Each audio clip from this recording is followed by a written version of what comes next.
Hey Cupcakes, Lisa here. I'm trying a slightly different setup today. I'm using a clip-on mic, seeing if that will improve the sound quality a little bit of my videos.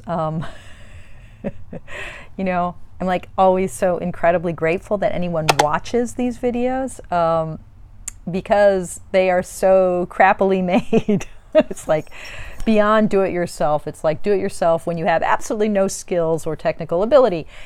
Anyway, bit by bit, I'm hoping to improve the production values. It's hard because I don't have the resources, financial or even time-wise, to invest the way I should. So I just wanted to say at the outset, I'm doing a little bit, trying to improve a little bit, and I am deeply, deeply, deeply grateful that anyone watches what I have to say, that anyone joins me online in this way. I'm grateful to all of you.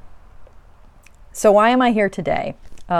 It's September 22nd, and it is the beginning of the fall, and the fall is a time of year when I start to feel the waning of the light in a way that makes my heart kind of crumple. You know, the day is getting shorter, waking up in the morning and it's dark, coming home from work and it's dark.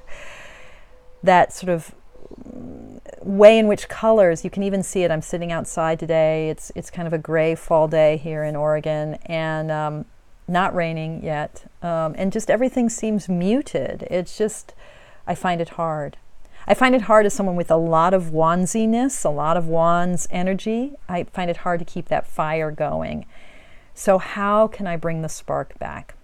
And I wanted to share today that the sense I have that somehow the Marseille tarot is helping me wandsify my wandsiness, bringing the spark back in my life. I'm not exactly sure why. I think it has something to do with the way in which the Marseille tarot is a little more challenging to read, or can feel more challenging. In some ways it's more liberating because you don't have these vibrant scenes for each of the Ace through 10 cards in the four minor suits. You just have the suit elements. You have just this kind of abstraction of number and shape and kind of flourish.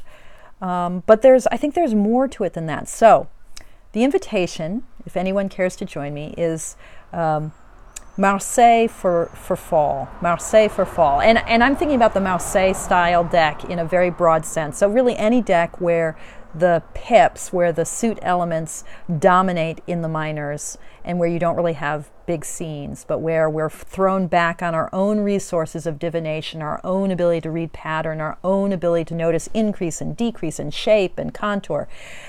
That's what I'm wanting to explore, and I'm inviting all of you to join in for this tag, Marseille for March. So I wanted today to just share a few of my favorite Marseille-style decks. Two that are brand new to me. One is the fabulous Tarot de Maria Celia. This is Leonard Jim Narciso's deck. I was not lucky enough to know about this deck when it first came out as a self-published deck. Narciso is a Filipino artist, and the name is a play on words or kind of playfulness. Marseille, Maria Celia. Marseille, Maria Celia sounds a little bit alike. This deck took forever to come out. I heard that US Games was coming out with a tin version, I don't know, like 18 months ago or something, and then they did come out, but they misspelled Narciso's name, so they yanked it from the market. But now, finally, it's come back. And one of the things that's great about this deck is the little white book, which offers a very succinct introduction to a very simple, intuitive way of reading Marseille pip-style decks, focusing on number, and not even numerology in some fancy way or some esoteric or hermetic way, but just number very intuitively. So this is kind of in keeping for those of you who've worked with Tom Benjamin's book or seen his videos, or stuff that Kelly Fitzgerald talks about number, or Elle when she was talking about numerology in Sacred Seed in her videos. It's very intuitive. So an invitation here for us to think about the pips and the numbers on the pips in an intuitive way. So for instance, the 9 is a good example of this.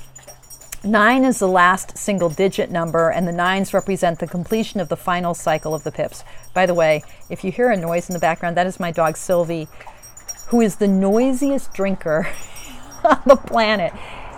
Yeah, okay, she's just lapping it up. 9 is a number of resulting from 3 times 3, and the mood and the themes of the 3s are tripled in the ends offered by the 9s. 9 is the end of the gestation period, birth commences, things are established. So, you see, it's not like this esoteric approach to number. It's like things that you intuitively already know about the number 9. So the invitation with Marseille or Pip style decks is just to explore what we already know about pattern, rhyme, image. I love this deck. The cardstock is not as nice as other US Games tin style decks. It's a little glossier. You know how I feel about gloss, and it feels a little thinner to me. But the color palette, Homer and Sylvie are just they're being goofy dogs. The color palette, the playfulness, the way the flourishes just have this sense of fun.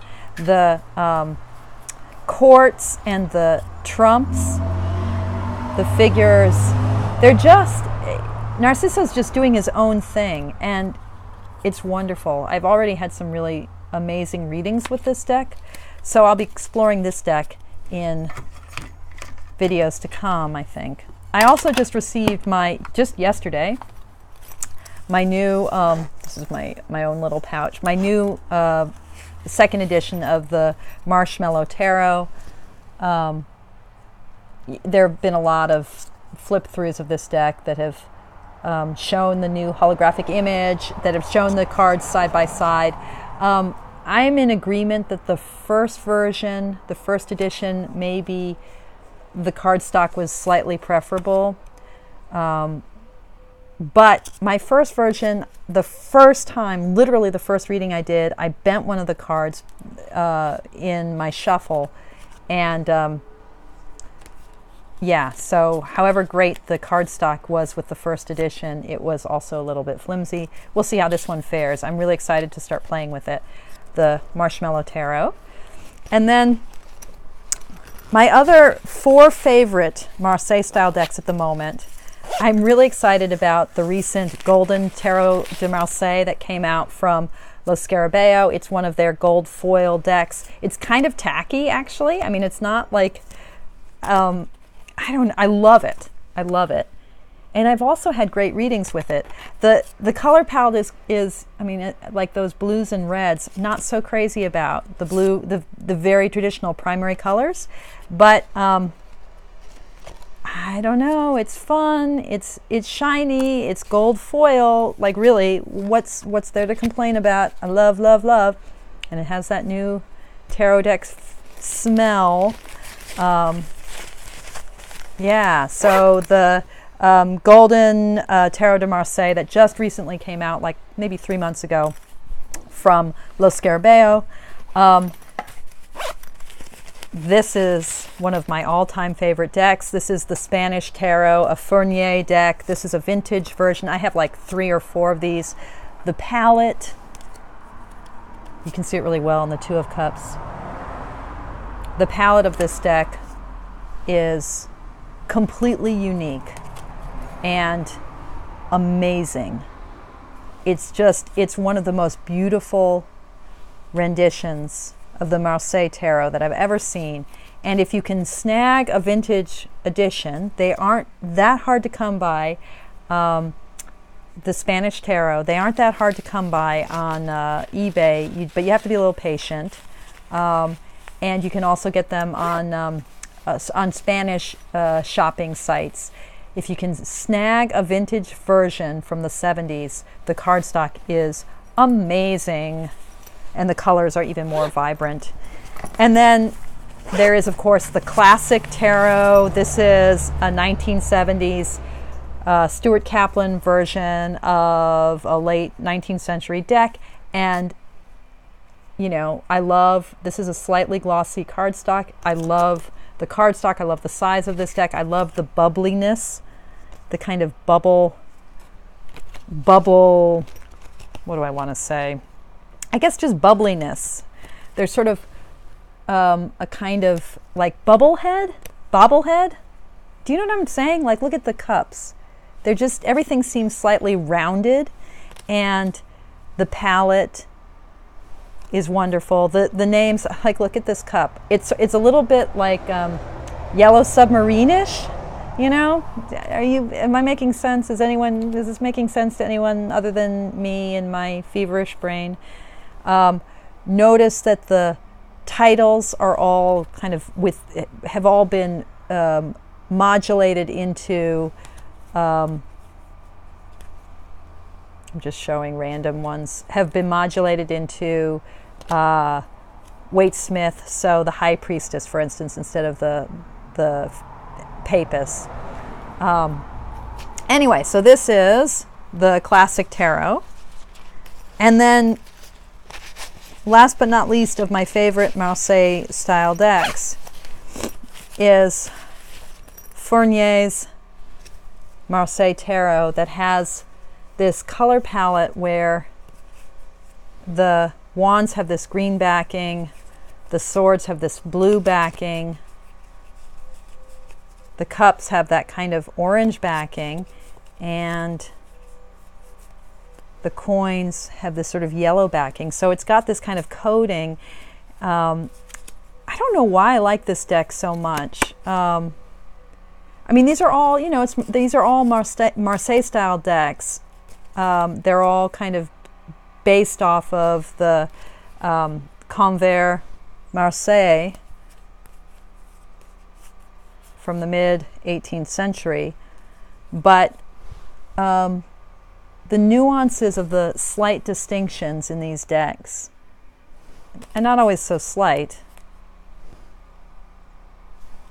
are what makes it so fun to play with different versions. Anyway, my two Fournier, however you say the Spanish card maker's name, my two Fournier decks, the Spanish Tarot, and I can't remember what this one's called, just the Marseille Tarot, I think. These are cardstock and image quality are sort of hands down kind of the most delicious to use, inexpensive, mass-produced decks, I think. Okay, those are the Marseille Tarot decks that I've been enjoying for the past few months, and that I'm going to be diving in for fall. Marseille for fall. Yeah, join me maybe. Okay,